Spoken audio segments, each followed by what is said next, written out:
हाँ जी दोस्तों, आज दो बड़ी बड़ी न्यूज़ हमारे सामने आई। एक थी भारत डायनेमिक्स लिमिटेड और इनफैक्ट पूरी डिफेंस इंडस्ट्री को लेकर, और दूसरी न्यूज़ रही जी को लेकर। चलिए दोनों न्यूज़ के बारे में चर्चा करते हैं। सबसे पहले अगर हम आज की चर्चा करें भारत डायनेमिक्स मतलब बीडीएल को लेकर, तो आपने देखा होगा कि आज शेयर की बहुत ही पिटाई हुई। 4% तक ये शेयर गिरा है। सवाल उठा रीजन क्या रहा। रीजन रहा ब्राजील से जो डिस्कशन चल रही थी भारत की आकाश मिसाइल सिस्टम को लेकर, वो ऑर्डर ब्राजील ने कैंसिल कर दिया है। अब ऐसा क्यों? क्या हमारी आकाश मिसाइल सिस्टम के अंदर क्या कोई कमी है? नहीं, इस मिसाइल सिस्टम ने तो पाकिस्तान के तोते उड़ा के रखे थे। तो फिर रीजन है कार्टल। कार्टल मतलब गिरोह। गिरोह किस चीज का? यूरोप का।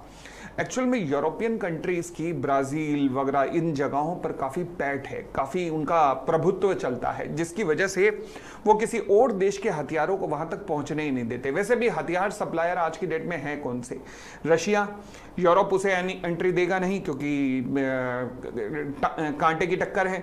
चाइना, यूरोप एंट्री आने नहीं देगा क्योंकि वही चाइना और रशिया ही की थाली में रखे जाते हैं। अब रहा भारत, जो कि रिसेंटली अब उभर के आया है एक नई ताकत एक्सपोर्ट मार्केट में, डिफेंस एक्सपोर्ट मार्केट में। परंतु यूरोपियन नहीं चाहते कि भारत यहां पर मार्केट बना पाए, तो इसलिए उन्होंने ब्राजील को एक और मिसाइल, जो काउंटर मिसाइल थी आकाश की, उसका ऑफर दे डाला है।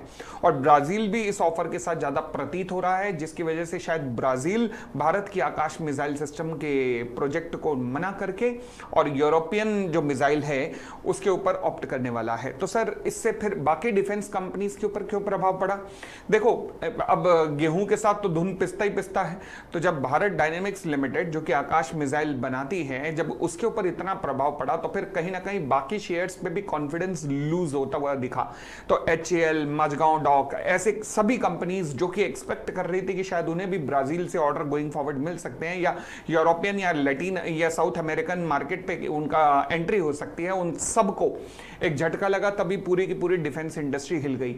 मैं कहता हूं कि भैया इतनी पैनिक की तो बात ही नहीं थी, क्योंकि हमारे देश को अभी इस टाइम हमारे ही हथियारों को, हमारी ही सेनाओं को इतने हथियारों की जरूरत है कि अगर ये प्रोडक्शन केवल भारतीय सेनाओं के लिए भी करने लग जाएं, तो भैया इनकी वैसे ही टर्नओवर बढ़ सकती है। तो इतना घबराने की जरूरत थी नहीं, बट फिर भी ठीक है, अच्छी बात है। भारत अपने हथियार आज भी अफ्रीकन कंट्रीज को बेच सकता है। भारत अभी हथियार आर्मेनिया को तो बेच ही रहा है, और भी नई नई मार्केट भारत खोज सकता है।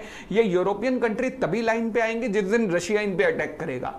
जिस दिन इनकी मैन्युफैक्चरिंग फैसिलिटी हिलाएगा रशिया, तब ये दौड़ी दौड़ी आएंगी, तब इनको लाइन पे लाना चाहिए सीधा। फिलहाल मेरी सजेशन भारत सरकार को ये रहती है, मैं ये कहूंगा कि भैया जब ब्राजील तुमसे नहीं ले रहा तो तुम उससे ट्रांसपोर्ट एयरक्राफ्ट क्यों ले रहे हो? क्योंकि भारत सरकार काफी एडवांस डिस्कशन में चल रही थी।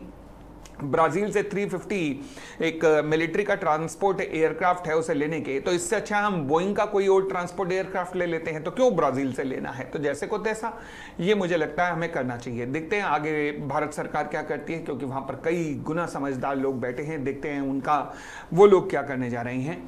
फिलहाल आज की अगर अगली न्यूज की बात करें, तो अगली न्यूज है आज की हमारे पास, वो है जी को लेकर। ओहो, जी भाई साहब, अगर आज मैं जी एंटरटेनमेंट लिमिटेड की बात करूं, तो मैं कहूंगा कि शेयर होल्डर के लिए यह दिन बल्ले बल्ले जैसा है।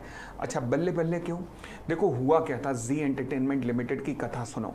हुआ क्या कि एक वो समय था जब कंपनी के शेयर का प्राइस लगभग 300 रुपए हुआ करता था, क्योंकि कंपनी की डील अनाउंस हुई थी, सोनी के साथ मर्जर अनाउंस हुआ था। शेयर 300 पे पहुंच गया, परंतु जब ये डील कैंसिल हुई तो शेयर गिरते गिरते गिरते गिरते 110, 115, 120 के करीब आके पहुंच गया। काफी टाइम से ये शेयर 120 के करीब अटका रहा। अब कंपनी के प्रमोटर, जिनकी केवल 4% स्टेक थी, उन्होंने कहा जी हम इस शेयर को 132 रुपए पे ले रहे हैं। हालांकि बहुत कम प्राइस है 132 रुपए। उन्होंने कहा जी हाँ, फिर भी लॉजिकली सेबी के अकॉर्डिंग देखा जाए तो 128 बनता है, मगर हम तो फिर भी 132 में ले रहे हैं, तो भाई इसको अप्रूव कर दो, इस प्रपोजल को अप्रूव कर दो। मैंने ऑलरेडी स्टोरी को कवर किया था लास्ट टाइम। मैंने कहा जी शेयर होल्डर के हितों में होगा कि ये रेजोल्यूशन पास ना हो पाए, और शेयर होल्डर ने वो कर दिखाया। ये रेजोल्यूशन फेल हो गया है। शेयर होल्डर रिजेक्ट द जीज वारंट इशू। बट मेरे लिए हैरानी की बात यह है भैया कि प्रमोटर्स के पास बेशक 4% होल्डिंग थी, परंतु फिर भी इनको ये वारंट देने के लिए कितने वोट पड़े हैं जानते हैं? 60%, यानी कि 56% लोग भारत में अभी भी चाह रहे थे कि प्रमोटर को ये मिल जाए, ऐसे इन्वेस्टर्स भी कंपनी में बैठे हैं, दैट्स रियली ग्रेट। अब सवाल उठा कि सर इससे होगा क्या, मतलब शेयर होल्डर का फायदा कैसे है। देखो शेयर होल्डर का फायदा ऐसे है कि कंपनी के शेयर की जो एक्चुअल वैल्यू बनती है ना, जो इंट्रिंसिक वैल्यू या जो फंडामेंटल वैल्यू बनती है वो बहुत ज़्यादा है, बहुत ज़्यादा है। तो यानी कि हाँ, मुझे लगता है कि इनको वारंट लेने चाहिए, लें, बिल्कुल लो, मगर प्राइस बढ़ा के लो। 132 रुपये तो बहुत कम प्राइस है।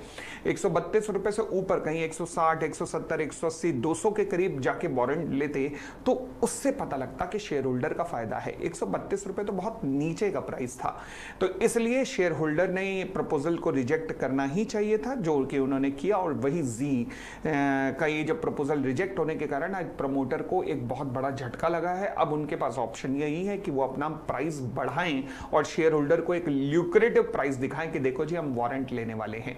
वारंट फिलहाल होता क्या है, वारंट का मतलब होता है कि आज ये एक कागज पत्र खरीदेंगे प्रमोटर्स कंपनी से, जिसमें कंपनी को केवल 25% पे करेंगे। मान लीजिए कीमत बनती है 200 रुपये, अगर 200 रुपये पे वारंट इशू होता है तो मान लीजिए 25% ये आज के डेट में पे करेंगे और बाकी के 75% इन्हें 18 महीनों के अंदर अंदर पे करने पड़ेंगे। तो इसे कहते हैं वारंट, ठीक है। तो 18 महीने में वारंट शेयर्स में कन्वर्ट हो जाते हैं, परंतु शेयर होल्डर्स ने क्योंकि इनके 132 के प्रपोजल को डिक्लाइन कर दिया है तो ये इनके लिए झटका है। अब देखते हैं, इन्हें प्राइस तो बढ़ाना ही पड़ेगा। चले जी, तो ये था दोस्तों आज का ज्ञान। हम मिलते रहेंगे ऐसे और ज्ञान के साथ साथ। बहुत बहुत धन्यवाद, thank you, bye bye, take care.